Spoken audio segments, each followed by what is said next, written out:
Hello, welcome to कैन studies CAPF AC 2019 interview series में last moment series जो हम कर रहे हैं उसमें आज हम लेक्चर नंबर 7 देखेंगे। आज हम science and technology related to society and industrialisation इन सारे चीज़ों को देखेंगे। इसमें जो कोट एक है, any fool can know, the point is to understand.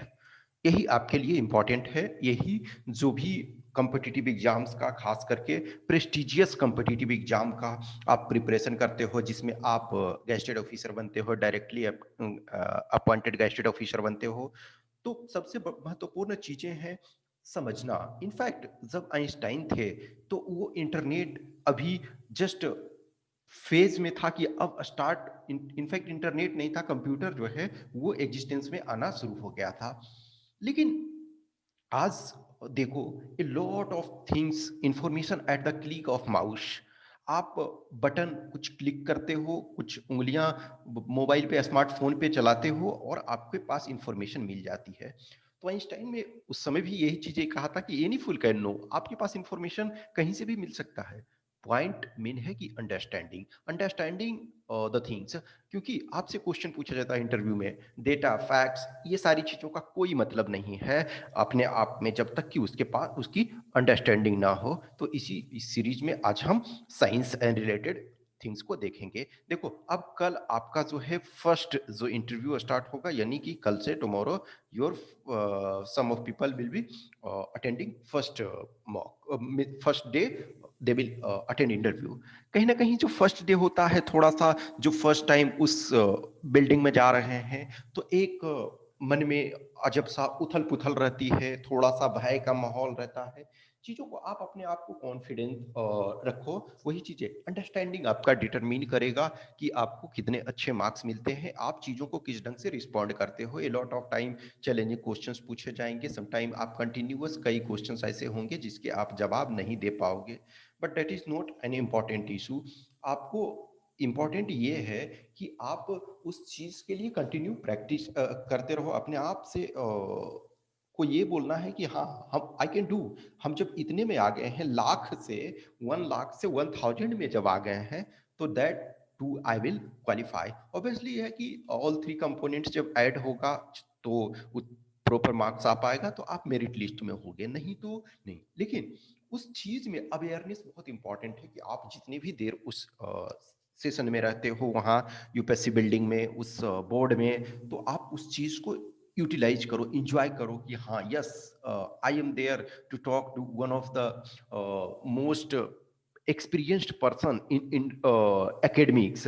जो भी हैं एकेडमिक्स से लेकर के और जो भी सिविल सर्विसेज के, हम क्रीम के साथ बैठ करके इंटरव्यू दे रहे हैं। तो देखो, टेक्नोलॉजी टेक्नोलॉजी कहीं ना कहीं जो है विद टाइम इमेमोरियल हम टेक्नोलॉजी को यूज करते आ रहे हैं। टेक्नोलॉजी जो भी क्या है कि हम किसी चीज का जो इक्विपमेंट्स, टूल्स, इक्विपमेंट, टूल्स, इन सारी चीजों को हम यूज जो करते हैं, तो वो एक तरह से वो टेक्नोलॉजी है। जैसे आप जो देखते हो कोई भी चीजों का टेक्नोलॉजी, जैसे मान लीजिए इंडियन इंस्टीट्यूट ऑफ टेक्नोलॉजी है, नेशनल इंस्टीट्यूट ऑफ टेक्नोलॉजी, तो क्या है, आपको सिखाता है, तकनीक सिखाता है, तरीका सिखाता है, इक्विपमेंट्स के बारे में, टूल्स के बारे में। और आज के डेट में टेक्नोलॉजी जो है वो बहुत इंपॉर्टेंट एस्पेक्ट्स है। विदाउट आप टेक्नोलॉजी के आज लाइफ को सोच भी नहीं सकते हो। आज जस्ट इमेजिन करो कि लॉकडाउन हुआ, तो टेक्नोलॉजी ही तो आपका सेवियर है। आज बहुत लोग फिजिकली हमें नहीं जानते हो, फिजिकली हमसे नहीं मिले हो, वेरी फ्यू पीपल सपोज मिले हुए हो, जो हम मान के चलो कि किसी न किसी मोड़ पे लाइफ में मुझसे मिले हो, चाहे वो क्लासरूम में या फिर कहीं भी बाहर, या जो भी किसी भी वे में। लेकिन आज टेक्नोलॉजी है, तो पूरे वर्ल्ड ओवर पेनिट्रेशन हो सकता है, नो डाउट इंडिया में ही लोग हमारा देख रहे हैं, लेकिन मुझे खुशी है कि कुछ लोग कर्नाटक में भी देख रहे हैं, तो आंध्र प्रदेश में भी देख रहे हैं। How that is possible? तो through the use of technology आज आपके पास हर वो चीज है, इंटरनेट है, मोबाइल फोन है, लैपटॉप है, रिकॉर्डिंग इक्विपमेंट्स हैं, सॉफ्टवेयर हैं। तो ये टेक्नोलॉजी दुनिया के इस समय जो भी डेवलप्ड कंट्री देख रहे हो या एडवांस कंट्री देख रहे हो, वो टेक्नोलॉजी के बूते पे इस समय आगे बढ़े हुए हैं। चाहे देखो सुप्रीमेसी के तौर पे आप इज़राइल को लो, एक छोटा-सा कंट्री, वो क्या है टेक्नोलॉजी के बूते ही आगे है। आप जर्मनी देखो इंडस्ट्रियल रिवॉल्यूशन, जापान क्यों वर्ल्ड पावर बना? टेक्नोलॉजी के कारण। तो आपको टेक्नोलॉजी जो बहुत इंपॉर्टेंट है। फिर है कि टेक्नोलॉजी एंड सोसाइटी, तो सोसाइटी किस ढंग से टेक्नोलॉजी के साथ रिस्पॉन्ड करता है, ये भी एक महत्वपूर्ण फैक्टर है। आप जस्ट देखोगे कि चीज़ें लास्ट 15-20 ईयर्स जिनका जो लाइफ है, उस ड्यूरेशन में भी आपने चेंजेस को देखा है। तो सोसाइटी किस ढंग से चेंजेस को एक्सेप्ट कर रहा है, किस ढंग से इसको अपना रहा है। जस्ट 10 ईयर्स बैक ही जाओ, 10 ईयर्स इनफैक्ट, चलो 10 ईयर्स तो थोड़ा सा कम, और आप मान के चलो कि जो 25 करीब हो, तो आप 15 ईयर्स बैक जाओ। तो 15 ईयर्स बैक यदि 2005 में आप जाते हो, तो 2005 में आप लोग में से बहुत लोग बहुत छोटे थे। कुछ लोगों का मान के चलो मेमोरी भी, सपोज आप 22 ईयर्स के अभी कोई हो, तो उस ड्यूरेशन में आपको 15 ईयर्स बैक बहुत सारी चीज़ें ध्यान नहीं है मेमोरी में। लेकिन एक मोबाइल जो था वो लग्जरियस आइटम के रूप में यूज किया जाता था, कि जिसके पास मोबाइल है बड़ा शान अपने आप में फील करता था। आज के डेट में हर कोई ऐसे हैं जिसके पास शायद हो सकता अच्छे कपड़े ना हो, लेकिन उनके पास घर ना हो, लेकिन मोबाइल फ़ोन वो रख रहे हैं। तो कहीं न कहीं जो चीज़ें हैं, वो टेक्नोलॉजी जो है सोसाइटी किस ढंग से रिस्पॉन्ड करता है, उसी पे बहुत सारी चीज़ें डिपेंड करती है। जो सोसाइटी कहीं न कहीं इस चीज़ को जितना जल्दी अपनाता है, वो सोसाइटी अपने आप में आगे जल्दी बढ़ता है। अब देखो सिर्फ़ हर चीज़ के लिए जो गवर्नमेंट है या टेक्नोक्रेट हैं या फिर जो इनोवेटर हैं, इन्वेंटर हैं, वो सिर्फ़ चीज़ों को फ़ोर्स नहीं कर सकते हैं। How society adapts and how society accept, that is a matter of fact. In fact आप देखोगे अब बहुत सारे रूरल एरिया वगैरह में भी लोग एक्सेप्ट करने लगे हैं चेंजेस को। अभी भी बहुत सारे लोग हैं जो कहीं ना कहीं उस चीज को से एडाप्ट नहीं कर पा रहे हैं। जैसे मैं अपने घर में ही देखता हूँ, तो हमारे फादर मान के चलो किसान है, तो कहीं ना कहीं उस चीजों को, उन्हें ये चीज का कमी महसूस होता है कि हम चीज़ों को उस लेवल से नहीं कर पाते हैं। टेक्नोलॉजी जो भी है जैसे प्रॉपर तरीका से how to operate mobile and all, लेकिन वो चीज़ें हैं कि जो कमिंग जनरेशन में बच्चा देखो, जो ओल्ड जनरेशन है तो चलो उसमें भी बहुत सारे लोगों ने अब आज के डेट में देखोगे कि यूज कर रहे हैं स्मार्टफोन कनेक्ट होने के लिए या फिर इंफॉर्मेशन यूट्यूब सारी चीज़ें। लेकिन जो कमिंग जनरेशन है वो उस चीज़ को बहुत जल्दी कैच कर रहा है, तो सोसाइटी हमारे लिए ये मायने रखता है। एक जो आपका आता है इंडस्ट्रियल रिवॉल्यूशन आपका जो है इस समय काफ़ी चर्चा में है, क्योंकि अभी हम फोर्थ इंडस्ट्रियल रिवॉल्यूशन में क्रॉस इंटर कर रहे हैं। फोर्थ इंडस्ट्रियल रिवॉल्यूशन, तो अब तक जो है ये चौथा इंडस्ट्रियल रिवॉल्यूशन में हम इंटर कर रहे हैं। फर्स्ट इंडस्ट्रियल रिवॉल्यूशन जो था आपका, फर्स्ट आईआर जो था इंडस्ट्रियल रिवॉल्यूशन, उसमें क्या है, वो स्टीम इंजन, यानी कि वो यदि देखा जाए तो मेनली आपका 1750 में स्टार्ट होता है और 1840 के आसपास तक, 40-50 के आसपास तक ये चलता है। इस ड्यूरेशन में क्या होता है कि स्टीम इंजन का खोज ने एक तरह से जो मैन्युफैक्चरिंग है, मेनली देखो उस समय जो है टेक्सटाइल इंडस्ट्री जो है सबसे इम्पोर्टेंट था। इंडिया इनफैक्ट इसी वजह से जो है वर्ल्ड लीडर कहा जाता था मैन्युफैक्चरिंग में, क्योंकि textile was the major thing. आप देखो उस समय तो कार था नहीं, मोबाइल फ़ोन नहीं था, बहुत सारे चीज़ें नहीं थी, इक्विपमेंट्स नहीं थे। तो जो कपड़े कपड़े सबसे इम्पोर्टेंट थे। गरीब हो या अमीर हो, अमीर है तो वो ज़्यादा कपड़े रखेगा, गरीब है तो कुछ तो रखेगा, लंगोट तो एटलीस्ट पहनेगा, अपने स्त्रियां हैं अपने बदन को तो ढकेंगी। तो वो कपड़े की ज़रूरत बहुत अर्ली टाइम से ही था। और कुछ-कुछ चीज़ें हैं, ऐसा नहीं सिर्फ़ कपड़े, लेकिन टेक्सटाइल इंडस्ट्री जो था one of the most prominent था। स्टीम इंजन के आने के बाद जो है मैन्युफैक्चरिंग का बहुत सारा चीज़ ही बदल गया, तो वो एक तरह से industrial revolution, first industrial revolution mainly steam engines उसमें बहुत अहम भूमिका निभाया। सेकंड इंडस्ट्रियल रिवॉल्यूशन यदि आप देखोगे, सेकंड इंडस्ट्रियल रिवॉल्यूशन, तो सेकंड इंडस्ट्रियल रिवॉल्यूशन एक तरह से 1870 के आसपास से करीब स्टार्ट होता। अब ये देखोगे कि अब मैंने बताया 1750 से लेकर के 1840 टू 50, तो एक कहीं भी फाइन लाइन नहीं होता, वाटर टाइट सेपरेशन नहीं होता है कि एग्जैक्ट इस डेट को सेकेंड इंडस्ट्रियल रेवोल्यूशन में, दिस इज ऑल कंटीजियस चलते रहता है। तो जो ट्रांजिशन जोन में चलता है, तो मान के चलो ऐसा माना जाता है कि सेकेंड इंडस्ट्रियल रेवोल्यूशन जो है वो आपका 1870 से लेकर के एक तरह से आपका 1920 के करीब तक वो चलता है। इसमें जो मेन जो कंट्रीब्यूशन है वो थी इलेक्ट्रिसिटी। इलेक्ट्रिसिटी, आपका पेट्रोल इंजन, हेनरी फोर्ड वगैरह जो देखोगे, फिर ये आपका जो है iron and steel industry. America के जो one of richest person Rockefeller वगैरह हैं, ये सब इसी ड्यूरेशन में एक तरह से अपने को राइज बहुत करते हुए पाए गए। Iron and steel industry, water supply, तो ये सारी चीजें थी जो थी वो सेकेंड इंडस्ट्रियल रिवॉल्यूशन में। तो फर्स्ट इंडस्ट्रियल रिवॉल्यूशन जो हुआ उसमें स्टीम इंजन ने अहम भूमिका निभाया। सेकेंड इंडस्ट्रियल रिवॉल्यूशन जो है वो उसमें electricity, petrol diesel engine, iron and steel industry, water supply etcetera ने अहम भूमिका निभाया। अब देखोगे थर्ड इंडस्ट्रियल रिवॉल्यूशन जो था, थर्ड इंडस्ट्रियल रिवॉल्यूशन के ड्यूरेशन में, थर्ड इंडस्ट्रियल रिवॉल्यूशन के ड्यूरेशन में क्या हुआ कि वो आपका कंप्यूटर क्रांति आई। कंप्यूटर ग्रेजुअली, अब देखो पहले इनियाक था मान के चलो, फिर कंप्यूटर में भी देखो डिफरेंट जनरेशन होते हैं, first generation, second generation, third generation, fourth generation, fifth generation. तो ये डिफरेंट, मान के चलो कि फर्स्ट जनरेशन में वैक्यूम ट्यूब था। वैक्यूम ट्यूब के कारण क्या है था कि वो कंप्यूटर का साइज जो बहुत बड़ा होता था, इनफैक्ट कहा जाता था इनियाक वन जब चलता था, उसको ऑन किया जाता था तो पूरे फिलाडेल्फिया शहर का लाइट जो है डाउन हो जाता था।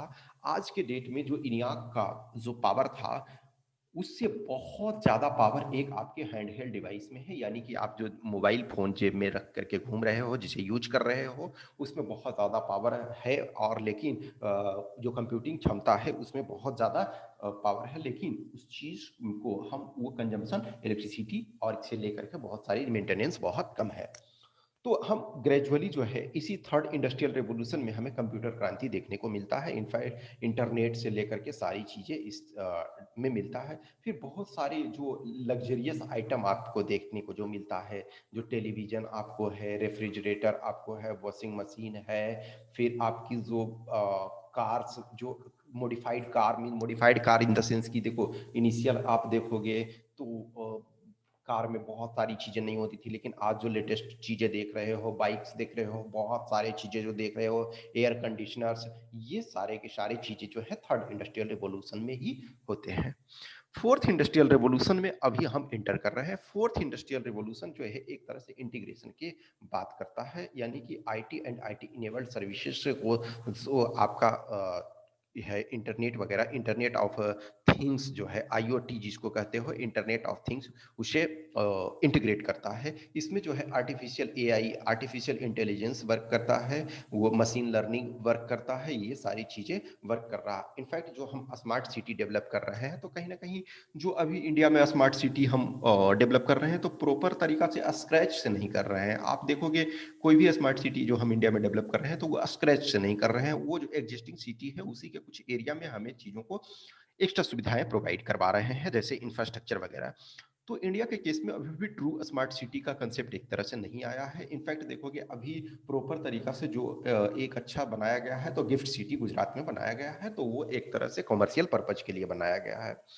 लेकिन विद टाइम पासिस जो होगा हम इस चीज में ये इंटर करेंगे। तो फोर्थ इंडस्ट्रियल रेवोल्यूशन, इनफैक्ट देखोगे नरेंद्र मोदी जी हमारे ऑनरेबल प्राइम मिनिस्टर ने कहा कि India missed all previous three industrial revolutions but India will play important role in fourth industrial revolution. तो इसमें से थोड़ा सा artificial intelligence, internet of things, machine learning वगैरह को, ये चीज को आपको जानना चाहिए। ए लॉट ऑफ टाइम जो देखो क्या है ना कि knowing it is not only important, you have to understand the things। आपकी अंडरस्टैंडिंग मेन इंपॉर्टेंट होता है। फिर है साइंटिफिक टेम्परामेंट। साइंटिफिक टेम्परामेंट यही चीजें होती है ना कि हम जो भी कुछ चीजें चल रहा है उसके तरफ एटीट्यूड क्या रखते हैं। एटीट्यूड, जैसे खुद आप यदि देखो महात्मा गांधी जी, तो महात्मा गांधी जी एक तरह से जो थे हैवी इंडस्ट्रियलाइजेशन के अगेंस्ट थे। इस वजह से नहीं कि उन्हें विकास पसंद नहीं था, विकास उन्हें भी पसंद था। जैसे हमारे नरेंद्र मोदी जी को विकास पसंद है, गांधी जी को भी विकास पसंद था। लेकिन गांधी नहीं चाहते थे कि जो बड़ी मशीनें आए और जो मजदूर वर्ग है उनका जो है रोजगार छीन जाए। जो डिस्ट्रीब्यूशन होना चाहिए वो इक्वलाइजेशन होना चाहिए, वो कहीं ना कहीं जो है इक्विटेबल होना चाहिए, हर लोगों को उसका लाभ मिलना चाहिए। सिर्फ ये नहीं होना चाहिए कि कुछ जो फ्यू कैपिटल वेल्दी पर्सन है, जैसे अभी देखा जाए जो आपका थॉमस पिकेटी फ्रेंच जो इकोनॉमिस्ट हैं, उन्होंने capital in the 21st century में बोलते हैं कि जो कैपिटल एकुमुलेशन है वो बहुत ज्यादा कंसंट्रेट हो रहा है कुछ फ्यू जो इंडिविजुअल्स हैं, यानी कि 1% जो लोग हैं, 1% वेल्दी पर्सन जो हैं, उनके पास वर्ल्ड का 60% प्लस जो है वो वेल्थ कंसंट्रेटेड है। इनफैक्ट आप इंडिया में ही देखो, टॉप 100 जो बिलियनायर हैं उनके पास बहुत बड़ा चंक है, और ये जो है ये डिफरेंस जो है बढ़ता जा रहा है, यानी कि डिवीजन जो है रिच एंड पुअर के बीच जो गैप है वो गैप बढ़ता जा रहा है। तो कहीं ना कहीं जो है कि साइंटिफिक जो टेम्परामेंट है उस चीज को हम, एटीट्यूड हमारा किस ढंग से है कि हम कैसे जो साइंटिफिक इनोवेशन हो रहा है, साइंटिफिक चेंज हो रहा है, उसको हम कैसे एक्सेप्ट करते हैं। इनफैक्ट जैसे हमने गांधी जी के बारे में बोला, तो गांधी जी खुद थे जो साइंस एंड टेक्नोलॉजी को प्रमोट करते थे, साइंटिफिक टेम्परामेंट को प्रमोट करते थे। इनफैक्ट जो चरखा था, चरखा गांधी जी का होल लाइफ से जुड़ा हुआ रहा है। तो उस चरखा में उन्होंने बोला कि जो भी एक अच्छा चरखा बना देगा जिससे कि जो मजदूरों का वर्क करना आसान हो जाए, वो उनका प्रोडक्शन बढ़ जाए, तो हम उस चीज के लिए आभारी रहेंगे और उन्हें पारितोषिक भी दिया जाएगा। तो साइंटिफिक टेम्परामेंट यही चीजें हैं कि हम उस चीज के जो साइंटिफिक इनोवेशन हो रहा है उसको हम किस ढंग से लेते हैं। जैसे आप कुछ पॉलिटिशियंस, मैं नाम लेना उचित नहीं समझता हूँ, लेकिन पहले उन्होंने बोला कि कंप्यूटर जब आएगा तो पूरे देश को बर्बाद कर देगा, पूरे यूथ को बर्बाद कर देगा, और उसी पॉलिटिशियन के बेटे जो हैं वो कंप्यूटर बांट रहे हैं।